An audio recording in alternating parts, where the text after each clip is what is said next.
Գյումրու հայորդաստանը ամանորյա տրամադրությունը շարունակվում է։ Արցախցի փոքրիկները եկել են այստեղ ոչ միայն իրենց նվերները ստանալու, այլև արցախյան բարբառով ներկայացում դիտելու համար։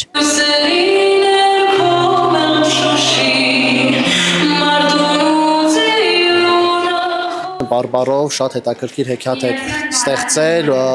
որի մեջ կար բարություն, երբ որ մենք հերոսները կարող են դառնալ բարի, դառնալ կաղանդ պապիկ եւ օգնել բոլորին, քանի որ գիտեք Արցախում շրջափակում էր եւ չկար ինչ որ հնարավորություն նվերներ բերելու, ինչ որ փորձում էին ստեղծել այդ հերոսները նվերներ, որովհետեւ հենց հերոսները, ովքեր որ այդ հեքիաթը պարգևում էին, իրական մարդիկ են եւ այդ հեքիաթը իրական պատմություն էր եւ հեքիաթի հիման վրա ստեղծվեց տեխնիկային ներկայացում։ Հեքիաթի հեղինակը հայրենադարձ Մարինե Շարշավչյանն է, որն ընտանիքի հետ տեղափոխվել էր Արցախում ապրելու։ Գրքի վաճառքի ամբողջ հասույթն ուղղվել է արցախցի երեխաներին նվերներ գնելու։ Ներկայացել է Մարալիկի կերպարը, որը սպասում էր Ծմեր պապիկին, բայց քանի որ Ծմեր պապիկը մոռացել էր, որ պետք է գար ու չեկավ, նրա Ծմեր պապիկի կերպարը որոշեց Մարալիկի հայրիկը մարմնավորել։ Ներկայացումը շատ հավանեցինք,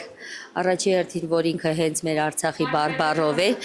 որ մեր երեխաները երբեք չմոռանան իրենց բարբառը։ Շատ ցանկալի է նման միջոցառումներ կազմակերպելը, որովհետև երեխաները դպրոցում խոսում են հենց գյումրվա բարբառով, իրենց ընկերների հետ շփվում են գյումրվա բարբառով։ Եղանված ենք Ստեփանակերտից։ Շնորհակալություն եմ ուզում հայտնել նմանատիպ կերպում են միջոցառումներ